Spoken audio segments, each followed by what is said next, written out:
सुरासुरमणुसिन्धवन्दिदं धोदघादिकं मलम् प्रणमामि वड्ढमानं तीर्थं धम्मस्य कातारं शेषे पुण्यतीर्थैर् ससौवसिद्धे विशुद्धस्वभावे समणीयणानदंस चरित तव वीर्यायारि ते संवे समगम पतेगमेव पतेगं वन्दामि अवट्टन्ते अर्हन्ते मानुषे खेते किच्चार्यन्ताणं सिद्धाणं तरणमो गणहराणम् अज्जावैवगाणं साहूढं चैव संवेसिं तेसिं विशुद्धदंसं प्राणपहाणासमं समासेज्य ओवसंपयामि सम्मं जगतो निवाणसंपत्ति। प्रवचन सार परमागम चरणानि योग चूलिका महाधिकार गाथा 246 पृष्ठ 480। अरिहंतादिषु भक्ति वच्छलदा पवयणाभिजोक्तेषु विज्जदि जदि सामण्ये सा सुहजुक्ता भवेचर्या। अपनी चर्चा भक्ति शब्द पर केंद्रित चल रही है। इसमें कुछ और विशेष चीजें आपको बता के तब क्रम से बात को आगे करूंगा। कल हमने बताया था कि भक्ति मात्र प्रतिक्रमण का अंग है। भक्ति अकेले प्रतिक्रमण का ही अंग नहीं है। भक्ति का प्रयोग प्रतिक्रमण के अलावा भी किया गया है और वह प्रयोग है षोडश कारण भावनाओं की 4 भावनाओं। समझ गए? तो भक्ति भावना परक भी है। उसमें अकेले जो कल चर्चा हुई थी प्रतिक्रमण की, दोष निवारण के लिए ही नहीं होती है। एक भावना, एक तारतम्य, कंटिन्यू, जो चीज प्रेक्षा अनुप्रेक्ष, विचार किया, विचार करके वह विचार में चढ़ गया कि वही चलता रहे, दूसरा विचार ही नहीं आ पाए। ठीक है ना? तो ऐसे, और अनुप्रेक्षा और भावना में भी अंतर है, हमने आपको पहले बताया था। तो ये मुख्यतः भावना का पार्ट भी भक्ति है। ठीक है ना? ये चीज आपको ध्यान दिलाना थी। इसी प्रकार एक विषय और स्पष्ट करना था संकेत में, बाकी चर्चा में आ गई। हमारे यहाँ लोगों को कई बार कई चीजों का भ्रम होता है। जैसे गणधर ने जो कहा, द्वादशांग लिखे, श्रुत केवलियों ने जो द्वादशांग का पारायण किया, तो ये द्वादशांग और द्वादशांग के पारायण करता, रचना करता, ये इनको प्रवचन कहेंगे या नहीं? भाई ये तो भगवान की ही वाणी। तो जो भगवान की दिव्य ध्वनि को ही प्रवचन आप कह रहे हो, ये भी तो उनकी दिव्य ध्वनि का ही है। तो ये प्रवचन है कि नहीं? विपिन जी बताएंगे कुछ, है या नहीं? जो द्वादशांग की रचना गणधर देव ने की, भगवान की दिव्य ध्वनि में से ही की, उनके ही जो सार तत्व था उसको ही रखा। तो हम प्रवचन अकेले दिव्य ध्वनि को क्यों कहते? द्वादशांग को प्रवचन क्यों नहीं कहते? श्रुत केवली जो द्वादशांग का अंतर्मूर्त में पारायण करते हैं, उनको प्रवचन क्यों नहीं कहते? उनको प्रवचन का पारगामी क्यों नहीं कहते?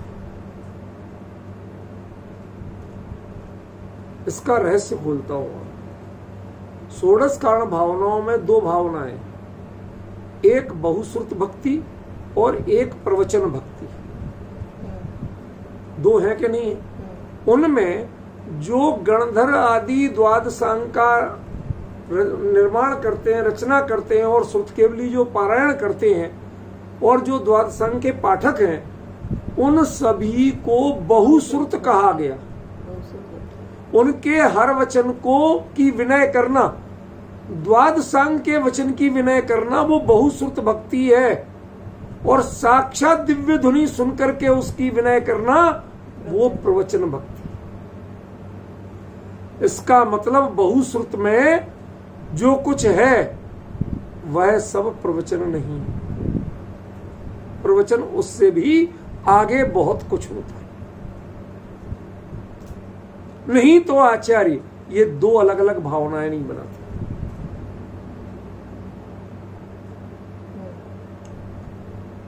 जो हम बहुश्रुत द्वादशांग पढ़ पढ़ के जान जान के इनका विचार मंथन करके जितना विनय बहुमान करते हैं, आचरण करते हैं, वो सब बहुश्रुत भक्ति में जाता है।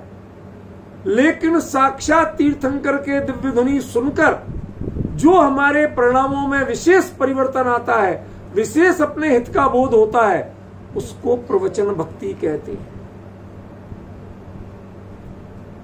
जब दो भक्ति अलग हैं तो फिर प्रवचन और द्वादशांग ये अलग होंगे। द्वादशांग को प्रवचन नहीं कहा जा सकता। हम लोगों में कमी क्या है, हम लगभग वही बात है ऐसा समझ के बहुत सी चीजों की खिचड़ी कर देते हैं। जब हम स्वाध्याय करते हैं बारीकी से, सावधानी से, तो हमें पता चलता है कि हम इन चीजों के बारे में गलती कर रहे थे। आज तक लगभग सभी लोग, अभी भी अधिकांश विद्वानों से पूछो कि द्वादशांग में और प्रवचन में क्या अंतर,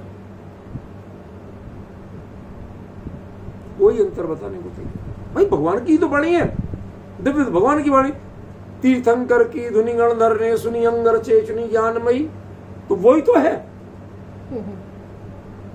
अरे भाई एक बात बताओ, तीर्थंकर के भले ही चाहे वो योग उपयोग पूर्वक नहीं बोल रहे, लेकिन तीर्थंकर के जो, चाहे वो पूर्ण योग से निकल रहे हो, जो भी हो, उनके वचन वह केवली के वचन, और जो द्वादशांग है वह श्रुत ज्ञानी का है, वह केवल ज्ञानी का है। इसलिए उसको तद्रूप कैसे कहा जा सकता और कैसे माना जा सकता। इसीलिए आचार्य ने द्वादशांग की जो भक्ति है और द्वादशांग की वेदताओं, उन सबको बहुश्रुत भक्ति कहा, प्रवचन भक्ति नहीं कहा। इस पर मैं विस्तार से थोड़ा आगे बताऊंगा। अभी आपको कुछ चीजों का संकेत करना, जिनको हम कहीं ना कहीं मिक्स कर देते हैं या जिनमें हमारा अनिर्णय की स्थिति रहती है, पहचान नहीं पाते हैं। तो मेरा उद्देश्य है कि थोड़ा आप पहचानना शुरू करें, ठीक है ना। आज का हमारा मुख्य विषय रहेगा भक्ति क्या मिथ्या दृष्टि के हो सकती है। भाई आप सब मुमुक्षु स्वाध्यायी है, अध्यात्मवादी है, आपके लिए दंसण मूलो धम्मो है, आप यही कहेंगे। लेकिन सच बताना, आप लोग भक्ति करते हो कि नहीं करते?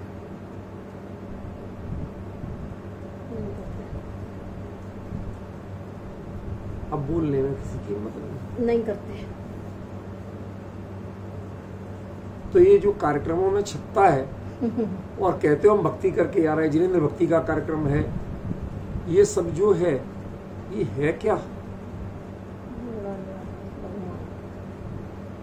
ये गुण कीर्तन है, गुणानुवाद। ये गुण कीर्तन है, ये भक्ति नहीं है। भक्ति जिन शासन की टर्मिनोलॉजी है, वो एक व्यवस्थित क्रिया है, प्रक्रिया है। उसको अकेले गा के बजा के नाच के पूरा नहीं किया जा सकता। क्यों? वो उसकी शुरुआत आत्मा में होती है, उसकी शुरुआत देह में नहीं होती है, उसकी शुरुआत वाणी में नहीं होती है, यहां तक कि उसकी शुरुआत मन में भी नहीं होती। समझ गए? भक्ति वो आत्मा का धर्म है। आप शुरू उसको करते हो देह से, देह में शुरू हो, देह में ही खत्म हो जाए, फिर भक्ति कहां से हो गई? जो चीज जिसमें होती नहीं है उसमें हम उसको सब कुछ मान रहे। समझ में आया? वो होना तो चाहिए कम से कम। जब है ही नहीं तो हम कैसे मान लें? इसलिए मैं कल भी जोर दिया, मैंने आज फिर जोर दे रहा हूं कि जितने ये गा के बजा के नाच के जो भजन करना है, इसका नाम भक्ति नहीं। समझ गए? भक्ति में गाना बजाना नाचना और कोई समय तय करना ये कतई संभव नहीं है। हाँ, समय तय होता है कब? कि जब आलोचना के बाद भक्ति और भक्ति के बाद कायोग से। समझ गए? ऐसा समय तय होता है, क्रम का समय तय है। ऐसा नहीं है कि घड़ी में टाइम देख के बता लिया कि 6 से 6:30 या 7 से 7:30 भक्ति चलेगी। ये भक्ति का स्वरूप। अब मैं आपको भक्ति के बारे में आचार्यों के कुछ वचन बताना चाहता हूं, थोड़ा शांति से विचार करना। लिखते हैं कि आत्मस्पर्शी भक्ति ही सच्ची भक्ति है। जिनेंद्र का स्तवन तो किया, लेकिन उनमें आपको आत्म स्वरूप की पहचान नहीं थी, आत्मा कहीं नहीं दिखा। आपने उनके अष्ट प्रातिहार्यों का कर लिया, नासाग्र दृष्टि का कर लिया, छत्र चमर भावंडल का कर लिया, गगन विहारी होने का कर लिया, गंधकुटी का सबका कर लिया, यानी संयोगों का कर लिया और स्वभाव आपको दिखा नहीं, तो वह भक्ति आपकी भक्ति है ही नहीं। शब्दों में भी नहीं, अर्थ में तो नहीं है, शब्दों में भी नहीं। शब्दों में भी वो कहीं ना कहीं आत्मस्पर्शी होना ही चाहिए।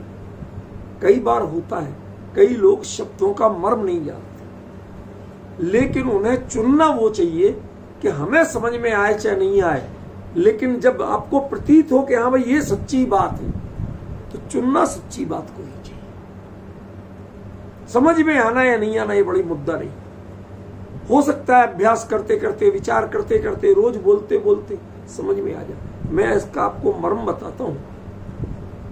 एक कोई भी गाथा जो सबसे कठिन हो, आपने आज तक पढ़ी ही नहीं, उसका अर्थ भी कहीं नहीं छपा हो, ऐसे ही लेना, उसको लिख के सामने रख लो और प्रतिदिन दिन में 3 बार पढ़ो, मनोयोग पूर्वक, शांति से, बिल्कुल सामने उस पर उपयोग एकाग्र करके 7 दिन तक पढ़ो। 90% अर्थ आपको आ जाएगा। आप प्राकृत नहीं जानते हैं, आप उसका अनुवाद नहीं छपा है, मैं आपको गारंटी देता हूं, पर बिल्कुल एकाग्र चित्त होकर सारा फोकस उस पर, दूसरी ओर कहीं विकल्प नहीं जाए। और ये भय आशंका त्याग देना कि मुझे प्राकृत नहीं आती है तो हमने पढ़ी ही नहीं है, ये सब हम लोगों ने कातर स्वयं को बनाया है, कमजोर बनाया। टीकाकार चाहिए, व्याख्याकार चाहिए, प्रवचनकार, ये जो हमने अपने चिंतन की परंपरा नष्ट कर दी, विचार करने की परंपरा नष्ट कर दी। स्वाध्याय में अकेला वाचना रह गया। धर्मोपदेश स्वाध्याय का अंग पता कौन सा है? दूसरे का सुनना नहीं है, दूसरे को सुनाना है। सुनाएगा कौन? कि जो पचा के अंतरंग में उसको पालेगा तब तो सुनाएगा। आज के पंडितों जैसा थोड़ी कि इधर से चुराया उधर सुनाया। माफ करना, चुराया शब्द में कोई संसार के धन की चोरी के रूप में नहीं कह रहा हूं, किसी की पुस्तक की चोरी के रूप में नहीं कह रहा हूं। इधर उधर से सुने, जो अच्छे डायलॉग लगे ले लिए, दूसरी जगह सुनाने लगे। 90% यही हो रहा है। मौलिक चिंतन कोई एक बता दे कि जिनका ये वाक्य इनका मौलिक है, नहीं मिल रहा। तो इसका नाम कोई स्वाध्याय नहीं है, ये धर्मोपदेश नहीं है, ये तो आप खाली डाकिया भी नहीं बन पाए ढंग से। समझ में? वो ड्यूटी तो निभाता है, आपने तो उसके बदले में, वो डाकिया जो आपके घर में चिट्ठी देके जाता है वो आपसे पैसे लेता है? बताइए ना, वो कितना ईमानदार है। आपके सगे की चिट्ठी ला रहा है, आपको दे रहा है, लेकिन अपनी ड्यूटी कर रहा है। वो जो तनख्वाह सरकार देती है वो ले रहा, आपसे नहीं ले रहा कुछ। समझ में? लेकिन पंडित उसके बदले में समाज से पैसा लेने लगते हैं, वो उसको व्यापार बनाने लगते हैं। This is wrong. इसका मतलब अभी हम डिलीवरी मैन भी नहीं बन पाए। स्वाध्याय का जो 5वां अंग है धर्मोपदेश, वो तो बहुत ऊंची लेवल की बात है, समझे ना।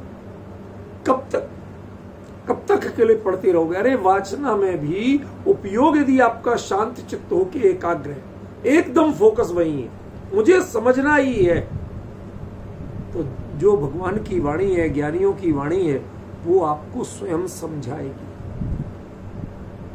मुझे याद है एक धन्वंतरी नाम के वैद्य थे, नाम सुना होगा शायद आप लोगों ने, धन्वंतरी। तो कोई बीमारी फैली, ये कोई आज की बात नहीं है, ये कोरोना, ये भले ही आज कृत्रिम रूप से फैलाई गई, लेकिन पहले भी बीमारियां फैलती थी, महामारियां फैलती थी। तो कोई बीमारी फैली, उसकी पहले से दवाई नहीं थी, पता ही नहीं था। अब उन्होंने लक्षण जुड़ाए, और लक्षण जोड़ने के बाद उसके बाद उन्होंने रिसर्च शुरू की। अब वो जंगल में ढूंढने गए कि किस जड़ी बूटी से, किसके पत्ते से, काय से ये ठीक होगी बीमारी। समझ में इतने तन्मय थे, मुझे आज लेके ही आना है। जनता बहुत दुखी है, लोग बहुत दुखी है, परेशान है, मुझे इसकी दवाई लेके ही आना है। जंगल में ढूंढते ढूंढते बेचारों ने भोजन नहीं किया, पानी नहीं पिया, पूरे दिन जंगल में ढूंढे। अब ये भी घटना सही है, लेकिन क्यों हुआ, कैसे हुआ, मैं उसको रूपक नहीं लेना चाहता, कर्तावाद नहीं लेना चाहता। कहते वो उदास होके कहीं खड़े थे, तो एक बेल तो बढ़ती है ना, उसे जो कोई स्थिर चीज मिल जाए लिपट जाती है, तो एक बेल इनके पैर से लिपट गई। तो धन्वंतरी ने सोचा भाई हमने आज तक इसको तो देखा ही नहीं था, उसको लेके पत्ता चखा तो जो तत्वों से उन्हें प्राप्त हुए पता चले, कहते अरे इसमें तो वो तत्व है जो उस बीमारी के लिए चाहिए। वो उसको लेके आए, उसको घोंट पीस के दवाई बनाई, 2-4 मरीजों के तो ठीक हो गए। कहना क्या चाहता हूं मैं, वो शब्द जैसे वो बेल खुद कह रही है कि तुम जिसे ढूंढ रहे हो वो मैं हूं, ऐसे कोई ना कोई बहाना बनेगा और वह गाथा के शब्द तुम्हें खुद अपना अर्थ बताए। हिम्मत रखिए, लगन रखिए, इसी लगन का नाम तो भक्ति है। वो चित्त से मत उतरने दीजिए, इसी का नाम तो भक्ति है। जो टाइम पे गाना बजाना है ना, मनोरंजन करना, भक्ति मनोरंजन का विषय नहीं। भक्ति टाइम पास का विषय नहीं है कि चलो जब तक भीड़ इकट्ठी होती है तब तक के लिए भक्ति रख ली। यह एक अनुष्ठान है, यह आत्मशोधन की प्रक्रिया है, और इसको हमने क्या बना लिया, टाइम पासिंग जोन। ये हमारी बहुत बड़ी कमी है। इसीलिए कहते हैं आचार्य कि भक्ति पर से शुरू ही नहीं होती। अरिहंत की भक्ति अरिहंत से शुरू नहीं होती है। जिसे आत्म तत्व का पता नहीं है वो अरिहंत की भक्ति कर नहीं सकता। क्या करेगा, देह देखेगा तो देह गुणे थुव्वंते होगा ना। कुंद कुंद साफ लिखते हैं, देह गुणे थुव्वंते नहीं केवली गुणा थोड़ा होती। देह के गुणों की स्तुति करने से भगवान के केवली के गुणों की स्तुति होती नहीं। अब जिसे आत्मा का पता ही नहीं है वो उनमें आत्मदृष्टि कहां से देखेगा। वो जो देह दृष्टि वाला है तो वो देह ही तो देखेगा। भगवान कितने हंसमुख, नाक देखो कितनी सुंदर है भगवान की। किन मूर्खों के बीच में पड़ गए। यहां प्रतिष्ठा किसकी हुई थी, परमात्मा की प्रतिष्ठा हुई थी, और इसे क्या दिख रहा, भगवान की नाक बहुत सुंदर।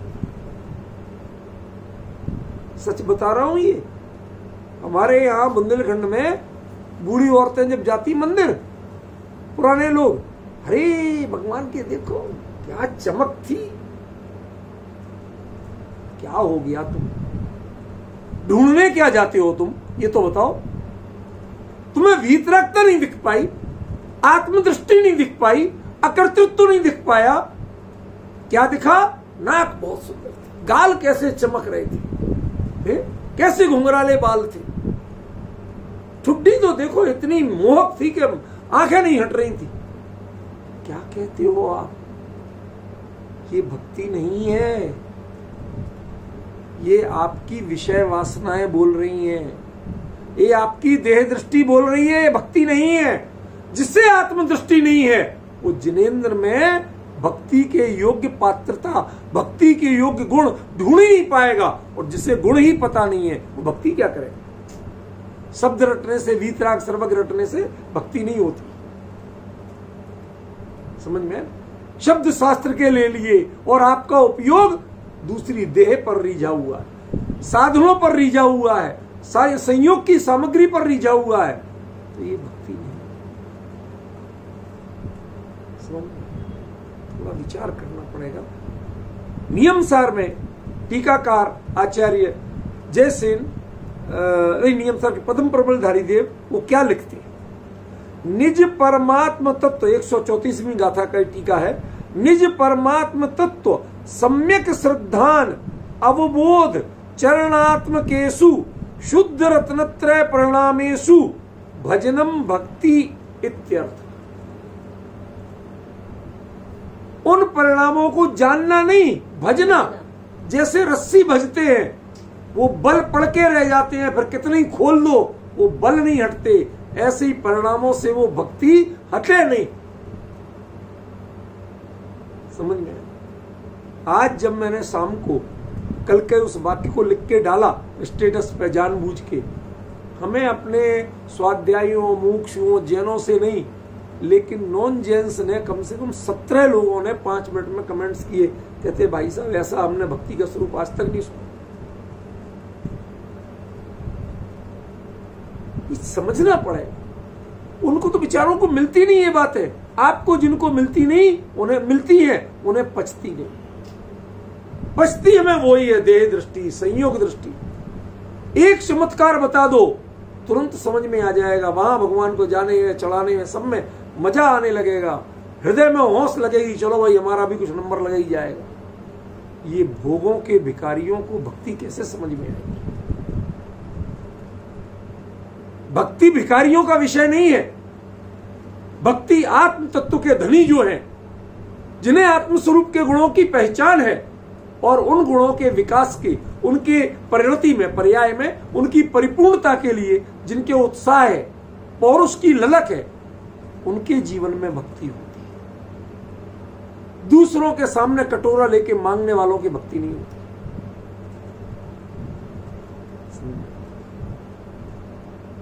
जवाई को आप देते हैं, मना के नहीं ले लो, अरे नहीं, वो टालता है। वो जितना टालता है उतना ज्यादा मिलता है, उतने आदर के साथ मिलता है। और भिखारी दरवाजे पे खड़े हो के मांगता है, जूठन मिलती है। वो समझते नहीं है जो भगवान के सामने खड़े होके भीख मांगते हैं, याचना करते हैं, दुख दूर करने की, संसार के संयोग मिलाने की, ये जो याचनाएं करते हैं, भक्तामृत जैसे महान काव्य को जिन्होंने भोगों की भीख बना रखा है, तिकड़मबाजी का धंधा बना रखा है, मेरी देह ठीक हो जाए, मेरे संयोग ठीक हो जाए, मेरे असाता का उदय ठीक हो जाए। अरे आत्मा में असाता का उदय है कब? उसका उदय तो संयोग में है, स्वभाव में कब से हो गया असाता का उदय? समझ में? ये पहचान जिनको नहीं है, ये दृष्टि जिनको नहीं है, वो अरिहंत आदि की भक्ति कर ही नहीं सकते। ख्याल में? हमने करने की ठानी जरूर है, लेकिन जो ठानी है उसमें तय तो करो कि आप कौन सी भक्ति करना चाहते हैं। आप जानते भी हो कि भगवान के गुण क्या है, बुरा मत मानना, मुमुक्षु भी नहीं जानते, हिम्मत रखना थोड़ी। आप रटे रटाए शब्द बोलते हो, उनको उस मुद्रा में पहचानना जानते हो। मेरे पॉइंट समझ? वो शब्द बोलते हैं भोगों के, आप कहते हैं भगवान हम तो मोक्ष चाहिए और कुछ नहीं चाहिए, स्वरूप की आराधना चाहिए और कुछ नहीं चाहिए, निश्चय रत्नत्रय चाहिए, और भगवान से क्यों चाहिए भाई? इसका मतलब है कि तुम्हें पता ही नहीं है कि भगवान क्या है। जो अकर्ता स्वभावी है, जिस धर्म में, जिनकी देशना में एक द्रव्य दूसरे द्रव्य का कर्ता है ही नहीं, उनसे उनको कर्ता मान के तुम मांग रहे हो, इसका मतलब क्या है? तो आप प्रश्न करिए। मैं आपको प्रश्न देता हूं कि जो कुंद आचार्य हुए वो भी लिखते हैं भक्तियों में, आरोग्य लाहम दिंतु बोहिम च समाधिम च। हे भगवान, कितनी बंदी, ये जो मैंने आपकी आराधना की, वंदना की, मन वचन काय से जो की, इसके बदले में मुझे आरोग्य मिले, ज्ञान का लाभ मिले, बोधि मिले, समाधि मिले। भले ही अच्छी चीजें मांगी, लेकिन मांगी तो और दो आप, ऐसा भी कहा। तो आप हमें गलत क्यों कहते? घबराओ मत। ये बात, प्रश्न उठाना इसलिए जरूरी था कि ये उत्तर समझ में आए।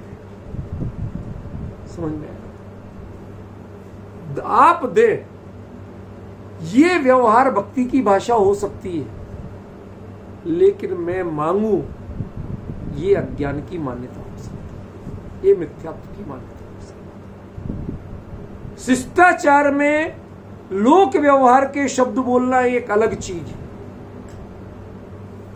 फिर पूछो कि आरोग्य, ये तो शरीर का है। मुनि हो के आपने शरीर की दृष्टि क्यों की? पूछिए, मैं बताऊंगा। सुनिए, मुनिराज औषधि का सेवन नहीं करते। बुखार आ जाए रजाई नहीं ओढ़ते, कंबल नहीं ओढ़ते, काढ़े नहीं पीते। भाई साहब,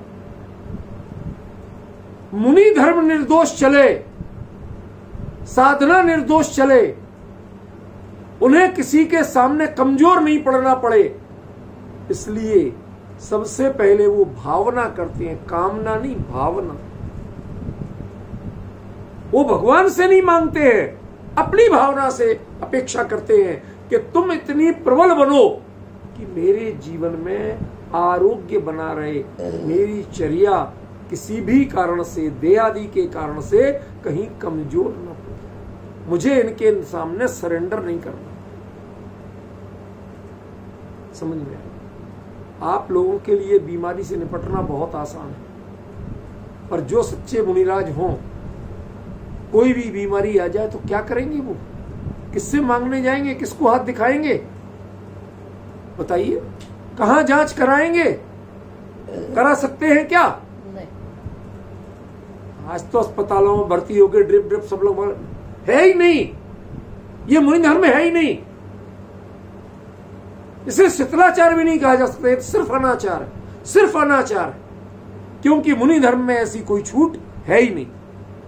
ये नौबत नहीं आए, इसलिए वो अपने आप को सावधान करते हैं। आरोग्य लाहम, तुम्हें आरोग्य प्राप्त करना है, और यदि आरोग्य प्राप्त करना है तो तुम्हें दो काम करना होंगे।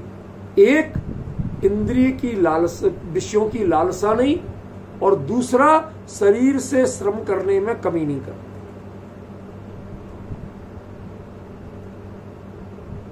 गंभीरता से सुनना, ये जो विषय आज देने वाला हूं, डिटेल नहीं बताऊंगा, पर कल रात को 11:30 बजे करीब किसी मित्र से चर्चा हुई, उन्होंने हमसे जिज्ञासा में पूछा, वो विषय बता रहा जो उन्हें समझा। आपको आरोग्य चाहिए, आप भी ग्रस्त होके आप अपेक्षा करिए अपने परिणामों से, भावना करिए स्वयं की सावधानी के लिए। हम बद परहेजी करें तो आरोग्य आपको कौन दे देगा? जितना चाहे बड़े से बड़ा डॉक्टर हो, यदि हम बद परहेजी करेंगे तो क्या कर लेगा? वो दवाई दे सकता है, आरोग्य नहीं दे सकता। आरोग्य, उत्तम स्वास्थ्य, ये आपकी कुदरती चीज है, ये आपकी संपत्ति है, और दवाई खाके बीमारी को दूर करना या दबा देना, ये आरोग्य नहीं है। समझ में आया? ये तो निराश्रव होने की बात है, यहां प्रकरण अनाश्रव का होता है। समझ रहे ना? जिन धर्म अनाश्रवी धर्म है, निराश्रवी नहीं है, समस्या आ गई और उसका हमने निदान कर लिया। कहते आपका जीवन ऐसा हो कि जिसमें समस्या आ ही नहीं पाए, इतना मर्यादित भोजन हो, इतना सात्विक भोजन हो, और उसके बाद शरीर से इतना श्रम हो कि जिस श्रम में शरीर की दृष्टि नहीं हो लेकिन शरीर का श्रम इतना हो जाए कि कोई व्यायाम बाकी नहीं रहे। समझिए, जो भगवान को नमस्कार नहीं करते हैं वो सूर्य को नमस्कार करते नहीं। समझिए, योगासनों में एक सूर्य नमस्कार मुद्रा वो कर लेंगे, लेकिन 3 लोग के नाथ को नमस्कार करके वही क्रियाएं नहीं की। वहां ढोक देने में हमें कष्ट लगता है, क्रीज खराब होती है, और उधर कहेंगे तो जैसे कपड़े को वैसे कपड़े पहन के जिस समय का उस समय करने को तैयार हो। डिफरेंस समझो। आपको वो मुनिराज का जीवन, उनके जो आरोग्य लाभ हो, वो आरोग्य लाभ माने मेरा जीवन यावत जीवन निरोगी नहीं आरोगी बनी रहे। आरोग और निरोग क्या अंतर है? जब रोग हो और रोग को निकाल फेंको तो निरोग है, और जिसमें रोग पैदा ही नहीं हो पाए, इतनी सावधान चर्या जिसकी रहे, इतना मर्यादित जीवन जिसका रहे, उसे आरोगी कहते हैं। हमारे मुनिराज आरोग्य चाहते हैं, निरोगता नहीं चाहते। उनके आरोग्य की भावना करना, उसका मतलब है कि मैं प्रति समय देह के प्रति इतना निर्मम बना रहा हूं कि जो चर्याएं हैं वो अपनी स्वयं करूं, दूसरों से नहीं करूं। हाथ पैर दबाना, मालिश करवाना, ये मुनि धर्म है ही नहीं। रात को मालिश करवाना ये रात्रि भोजन है। 4 प्रकार का आहार होता है, उसमें एक लेप्याहार आता है, जो लेप तेल का लेप लगाना, समझ गए ना, वो आहार है, भोजन है। इसलिए आप स्वयं अपने देह से काम लेते रहो, सक्रिय बने रहो, चाहे चलना पड़े, विहार करना पड़े, सामान उठाना, किसी चीज में पराधीन नहीं बनना। किसी से ये नहीं कहना वो ग्रंथ रखा जरा ला देना। जो मुनि ये कहता है मेरे हिसाब से वो मुनि नहीं मांग सकते आप। क्यों? वो जो लाएगा वो आदान निक्षेपण समिति का पालन नहीं करता। और मुनिराज के लिए चाहिए मुझे, मेरे निमित्त हो रहा है कार्य, उसमें आदान निक्षेपण समिति का पालन अनिवार्य है। वो ग्रंथ नहीं आना है अकेला, वो ग्रंथ आदान निक्षेपण समिति पूर्वक आना। उसके पास वो उपकरण नहीं है पिच्छी का, कैसे झाड़ेगा, कैसे उठाएगा, कैसे रखेगा?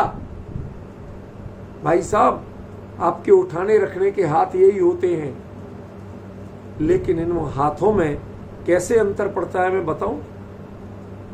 हमने कई बार देखा बिल्लियों को, अपने बच्चों को अपने जबड़े में दबा के ले जाती हैं, खरोंच तक नहीं आती है, और चूहे पे जब वो झपटती हैं तो एक बार में काम तमाम कर देती हैं। दांत वही होते हैं, जबड़ा वही होता है।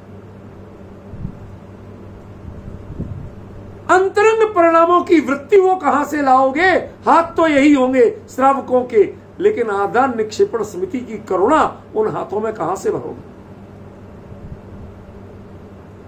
समझ रहे? जो श्रम से नहीं कतराते हैं और जो इंद्रिय संयम से नहीं कतराते हैं, वो आरोगी रहते हैं, और जो औषधि से अपने आप को ठीक रखते हैं वो निरोगी रहते हैं, वो आरोगी नहीं रहते। जैन शासन आरोग्य चाहता है, निरोगता नहीं मांगता। निरोगता पराधीन दृष्टि है और अरोगता ये स्वाधीन चर्या है। सच बताओ, आज के पहले आपने कभी सोचा भी था कि मुझे आरोग्य मिले, इसके पीछे इतनी अध्यात्म तत्व दृष्टि? आरोग्य शरीर का अकेला नहीं होता है, उसका परिणाम शरीर में दिखता है, लेकिन वास्तव में वह अंतरंग संयम की पूर्ति करता है, उसकी वृद्धि करता है, अंतरंग प्रमाद का नाश करता है और आपको सदा सावधान बनाया है। समझ गए? जो ऐसे जीव होते हैं साधक, वो आरोग्य चाहते हैं, और जो संसारी भोगी होते हैं, जिन्हें पहले गड़बड़ खाओ, गड़बड़ विषयों का सेवन करो, बीमार पड़ो और बीमार पड़ के दवाई खाओ, ठीक ठाक हो जाओ, काम चल जाए, कुछ दिन तो शरीर चल ही जाएगा। ये आरोग्य लाहम के पात्र नहीं है, ये पढ़ने लायक नहीं है, वो ये भक्तियों के पात्र नहीं है। मैं मानता हूं भक्तियों का पहली अपेक्षा होती है, भगवान मुझे आरोग्य मिले। कभी सोचा था आरोग्य और निरोगता में कितना अंतर है?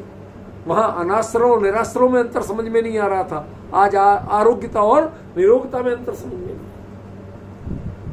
निरोगता भोगियों, कामियों और बीमारों की होती है और आरोग्यता योगियों और साधकों के जीवन में,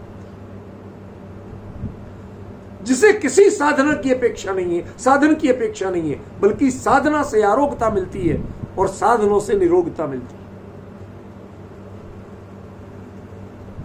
बाकी तो तीन चीजें जो वो कहते हैं कि ज्ञान लाभ हो, बोधि मिले यानी रत्नत्रय और समाधि मिले, इनमें तो भौतिक चीज है नहीं और ये किसी की कृपा से मिलती भी नहीं। ये तो भगवान के सामने भावना भारे, उनके स्मरण से भावना भारे कि मैं आपके पथ पर चलूं। ख्याल में अपने आप को सजग कर रहे, अपनी वचनबद्धता दिखा रहे, समझ में? ये और कुछ नहीं है, ये भगवान से याचना नहीं है। दिन तू दो दे, कौन दे? भगवान दे तो कौन दे? मैं परिणति, अपने परिणति को ही ये चीज देना चाहता हूं, पर्याय में ये चीज देना चाहता हूं।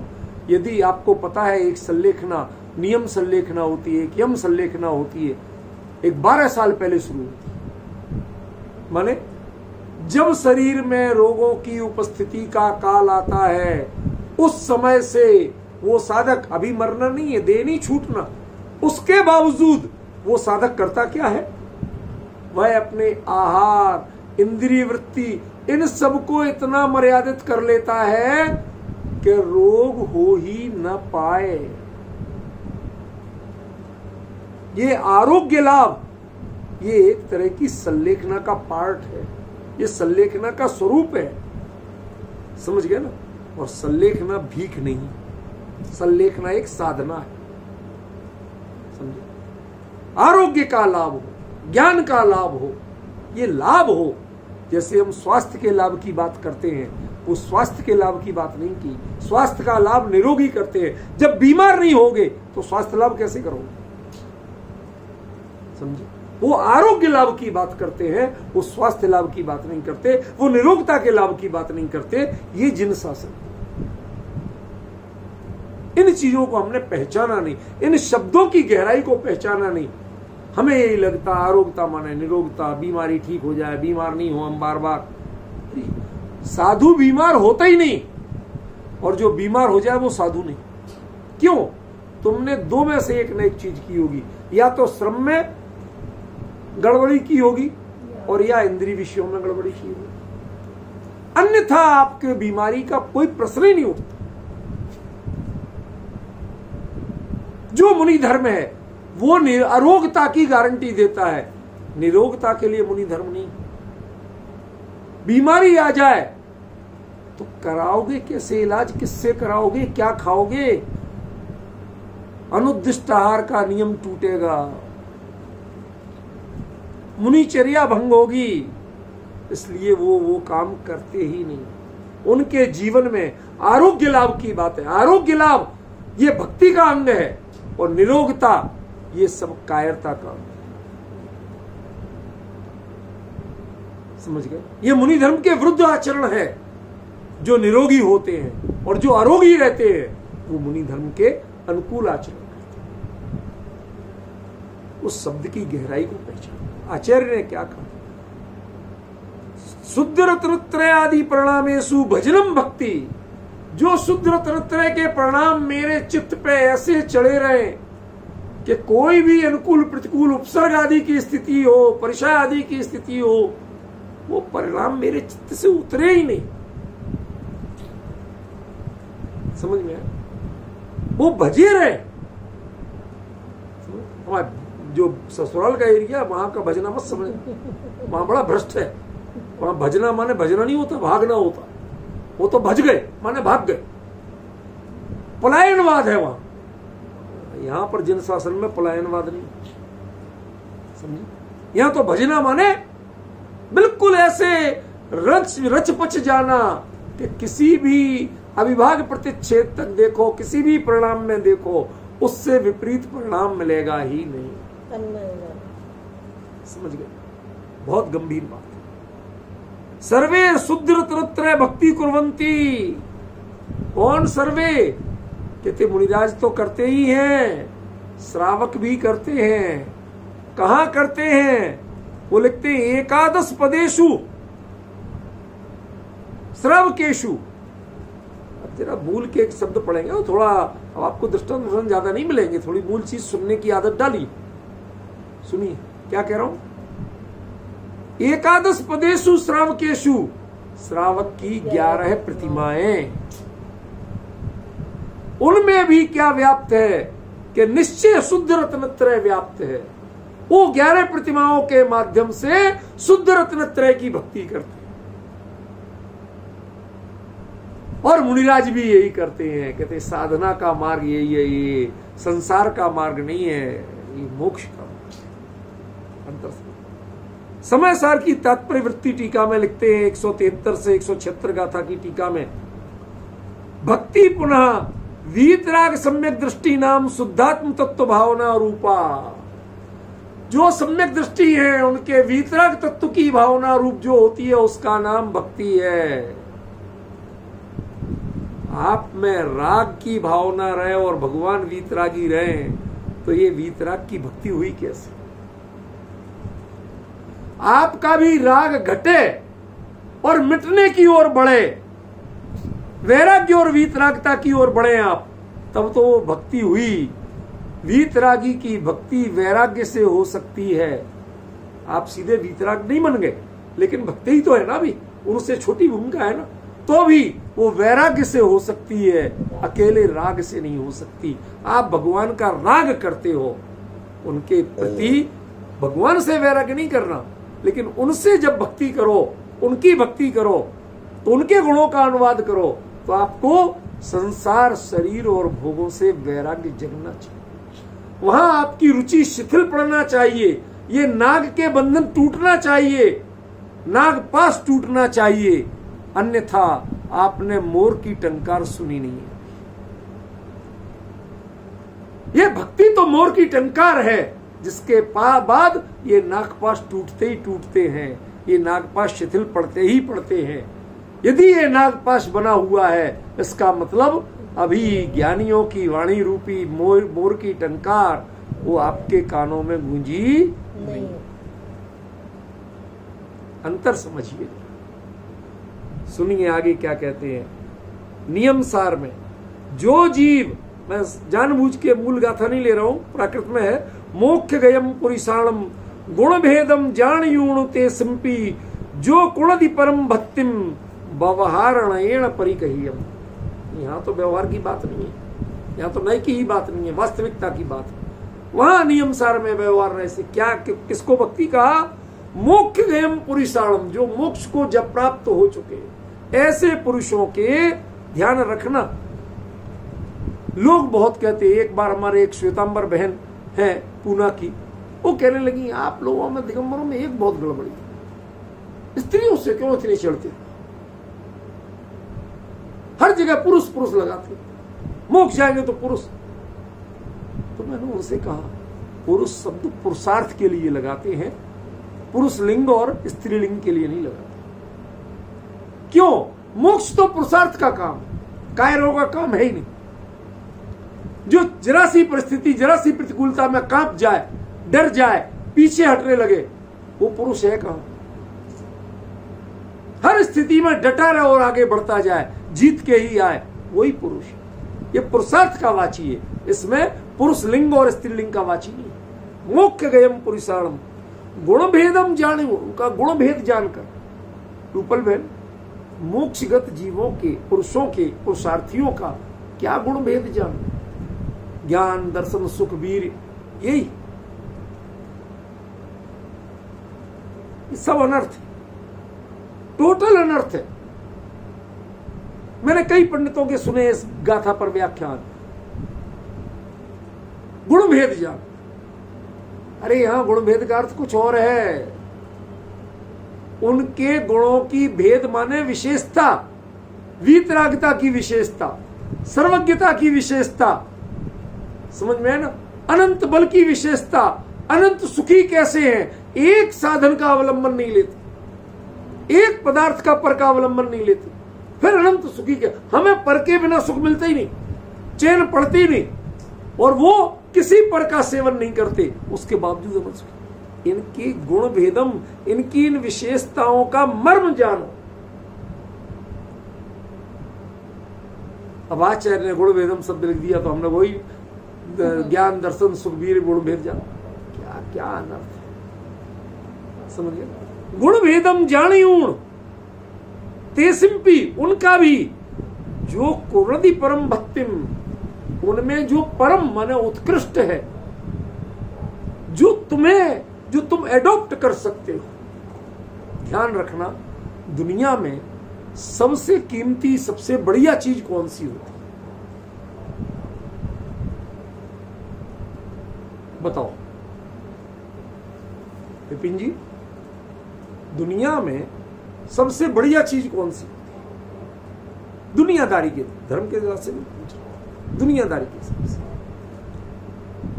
कि जो तुम खरीद सको, जो तुम्हारी औकात में आती, रुचि में आती हो। नहीं, एक गरीब व्यक्ति है, उसके भी दिवाली आई, उसके भी त्योहार आया, जो तुम ले सको। मुझे याद है आज भी वो दृश्य, बचपन में मैं मतलब बड़ा व्यथित हो गया था एक दिन, कि एक गरीब बच्चा, हमारे यहाँ संक्रांति में 1 महीने पहले से तरह तरह के लड्डू बनते, बताया था आप लोगों को, वो 1 महीने बाद तक चलते थे, रोज रोज बनते थे, नए नए, रोज का अनुष्ठान होता था। मतलब भोजन खत्म हुआ और मां लग जाएंगी, भोजन के तुरंत बाद वही कढ़ाई चढ़ाई, और आज ये लड्डू बन रहे, आज वो लड्डू बन रहे, आज वो बन रहे, गिन के परेशान हो जाते। मतलब एट ए टाइम, जो डिब्बों में बड़े बड़े, उनमें एट ए टाइम 8-10 तरह के लड्डू रखे होते थे। कौन सा खाओ कौन सा नहीं खाओ, चॉइस करना पड़ता था, समझ में। हम लोग तो इतने लड्डू खा रहे, और बाहर निकले तो वो ठेठ संक्रांति का दिन, तो वो गरीब बच्चा कहता पापा हमें कुछ तो दिलाओ, मुझे तो भी लड्डू खाना है, संक्रांति है आज तो लड्डू खिलाओ। वो बेचारा गरीब आदमी, उसके पास पैसे ही नहीं, बड़ा दुखी था। बड़ी मुश्किल से उसने किराने के दुकानदार वहीं बैठा था, उससे कहा बाबा थोड़ा सा, अब जो तुम दे रहे थे सामान ना, दाल थोड़ी कम कर दो, थोड़ा सा गुड़ दे दो, बच्चा जिद कर रहा है, क्या त्योहार है, मुझे गुड़, कुछ तो मीठा खाना। वो लड्डू की जिद कर रहा है, अब लड्डू तो नहीं खिला सकता मैं उसे लेके बाजार से, उतने पैसे तो नहीं है, लेकिन थोड़ी दाल कम कर दो, एक दिन एक टाइम दाल नहीं खाएंगे, उसके बदले में थोड़ा सा गुड़ दे दो। डिफरेंस समझ रहे? ये है गुणवेदम जानियूण, तुम तेसिम्पी, उनमें से भी क्या करना, परम भक्तिम कुलदी। परम भक्ति, परम भक्ति क्या है? जो आप लाइफ में अप्लाई कर सके वो परम भक्ति है, जिसके हाथ जोड़ सके वो परम भक्ति नहीं है। जो कुलदी परम भक्तिम, किस लेवल तक आप अप्लाई कर पाते हो, कोई बड़ी बात नहीं। आप सीधे अपने स्वरूप में लीन नहीं हो पाए, कोई बात नहीं, लेकिन जितना करिए अपनी सामर्थ्य से कीजिए। शक्ति प्रमाण, शक्ति बिना सर्वसाधन, इसका वास्तविक अर्थ है। हमारे यहां कोई अच्छी बात कहे, उसको सीधे शुद्ध रत्नत्रय पे ले जाते हैं, परम आध्यात्मिक भावना पे ले। अरे भाई सोचो तो, आचार्य क्या कह रहे हैं, हर चीज में एक ही बात लगाए जाओगे, कैसे अर्थ कर पाओ? समझे ना? यह परम भक्ति का अर्थ वो है कि जो आप अपनी भूमिका में जहां भी खड़े हो, वहां जो अप्लाई कर सकते हो वो अप्लाई करो। समझ में? एक गरीब आदमी, सन 71-72 का वो समय, जब पाकिस्तान से युद्ध चल रहा था, जब बांग्लादेश का विभाजन हुआ, नया बांग्लादेश बना, उन स्थितियों में कोई थे समाज सुधारक, उन्होंने ललितपुर के घंटाघर मैदान में बड़ी सभा जुड़ी, देश के लिए कुछ करें लोग, तो किसी ने सोने के कड़े दी, किसी ने अंगूठी दी, किसी ने चेन, ऐसे लोग घूम रहे और ऐसे लोग बांट रहे। और ऐसा नहीं कोई फ्रॉड था उसमें, बाकायदा कलेक्टर वगैरह सब लोग लगे थे, पूरी पुलिस व्यवस्था थी और एक एक चीज का प्रॉपर हिसाब हो रहा, कोई उसमें घपला नहीं था। अब एक गरीब के लिए कुछ नहीं समझ में आया तो वो जूते गांठने वाला था। उसने कहा, हुजूर मुझे मोर्चे पे भेज दीजिए, साहब जाने की साधन मेरे नहीं है, मुझे वहां भेज दीजिए, वो जो सैनिकों के जूते यदि फट जाएंगे तो मैं वो सिल दिया कर फ्री में। परम भक्ति है ये। क्यों? तुम्हारी जितनी सामर्थ्य थी, तुमने अपनी सामर्थ्य को छुपाए बिना पूरी तरह से समर्पित कर दिया उसको। ये नहीं सोचा उसने कि हमारे बच्चे क्या खाएंगे, इतने दिन में घर में नहीं ले जाऊंगा तो घर में क्या होगा, क्या करेंगे ये लोग। जो था उसके पास वो उसने समर्पित कर दिया, अपना हुनर और अपना तन समर्पित कर दिया। हम क्या देते हैं? जो सो कॉल्ड आप दान देते हैं ना, पैसा दिखाते हैं, आपके मुकाबले तो फ्रॉड कोई दूसरा व्यक्ति नहीं। क्यों? कि बड़े जो दुनिया के फ्रॉड है वो दुनिया को धोखा देते हैं, आप दुनिया को नहीं अपने आप को धोखा देते हैं। ये दान नहीं है। पैसा दीजिए, सब करिए, अच्छे कामों की वृद्धि कीजिए, लेकिन अकेले पैसा देके फुर्सत पालें। आप उसके लिए बेस्ट क्या कर सकते हैं, यहां मुद्दा है बेस्ट करने का। परम भक्ति की बात है। You should do your best, not good और नॉट बेटर। समझिए, उसको भी जब तक वो साधनों पर निर्भर है तब तक उसे व्यवहारणेन परिकह्यम, उसको व्यवहार से भक्ति का। समझ गए क्या भावना है? मुझे याद है आज भी सोनगढ़ का एक दृश्य, मैं समझ नहीं सकता कि आज के लोग इस बात को समझ भी पाएंगे। मैं पहली बार 77 में सोनगढ़ गया शिविर में, शायद पहुंचने के चौथे या 5वें दिन की बात है।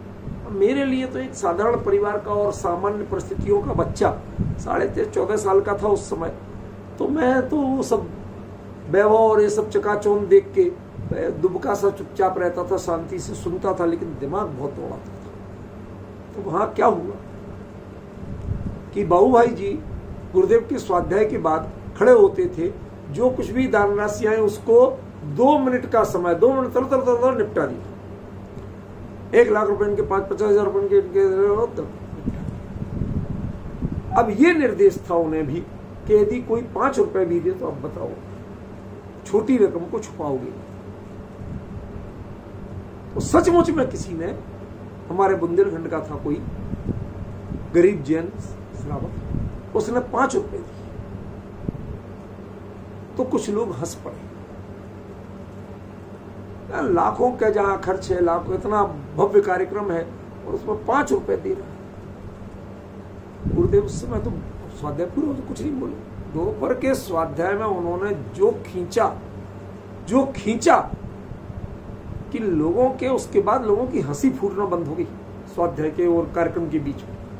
कहते, जानते हो तुमने 1 लाख भी दिए, लेकिन तुम्हें 1 लाख में जोर नहीं पड़ता, एक दिन में तुम कितना कमा रहे तुम्हें पता नहीं, और कैसे कमा रहे ये तुम्हें पता नहीं है।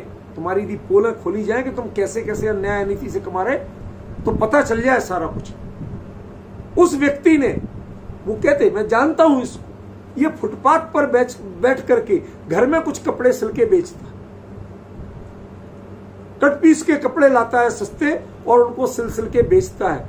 कहते इसने कई दिनों में ये 5 रुपए कमाए होंगे। उसने अपने कई दिनों की कमाई दी है, तुमने 1 दिन की भी नहीं दी है, ऊपर से उसका उपहास उड़ाते हो। सोचिए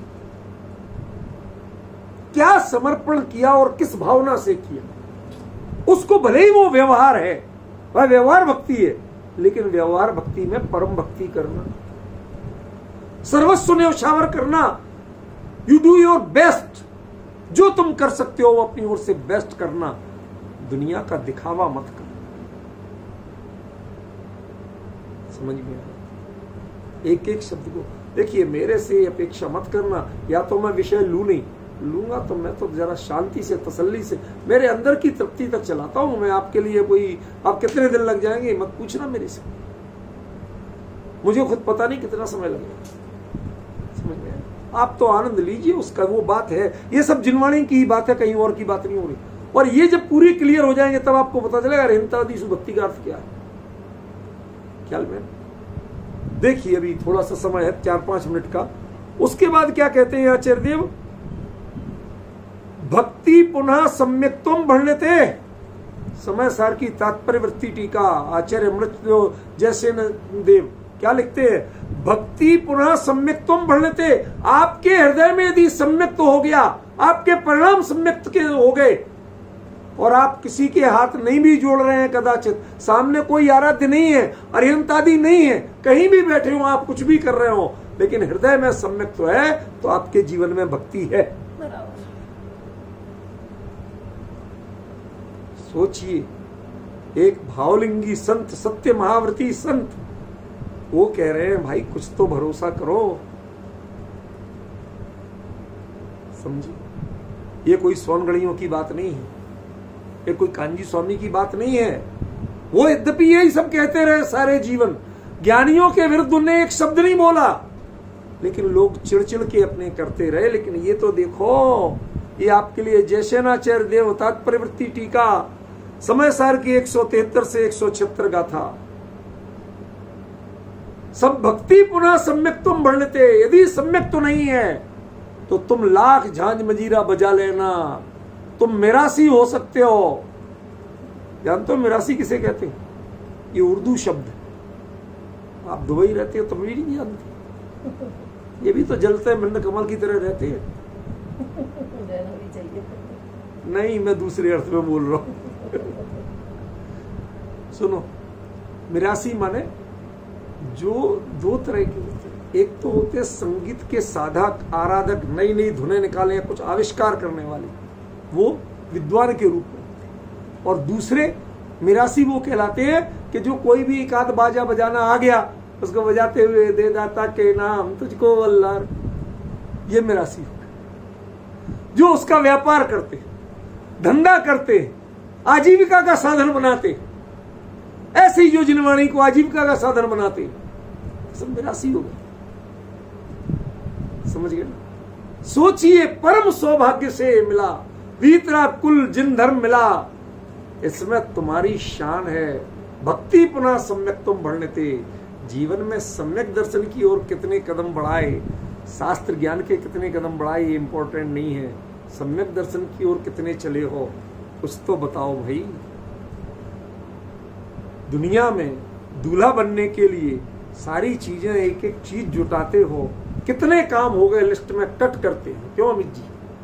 शादी के लिए, बिटिया की शादी थी, रोज लिस्ट में से कुछ ना कुछ कट होता था। ये काम हो गया, पहले लिस्ट बनाई, फिर रोज उसमें से कहा ये टेंशन खत्म, आ गई चीज। एक बार सम्यक दर्शन के लिए लिस्ट बनाओ, और क्या क्या कर चुके हो उसके लिए रोज एक डिमांड काटना सीखो।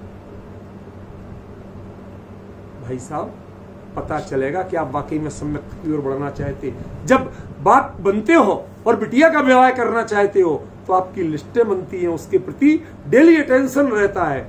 आप सम्यक दृष्टि बनना चाहते हैं, जिन श्रावक बनना चाहते हैं, और सम्यक दर्शन की ना तो आज तक लिस्ट है, और ना उसमें से कुछ कट रहा है कि कौन कौन सी पूर्ति आपने कर ली। हम कैसे मान लें कि आप भक्त हो और आपके जीवन में भक्ति? समय हो गया, बाकी चर्चा करें।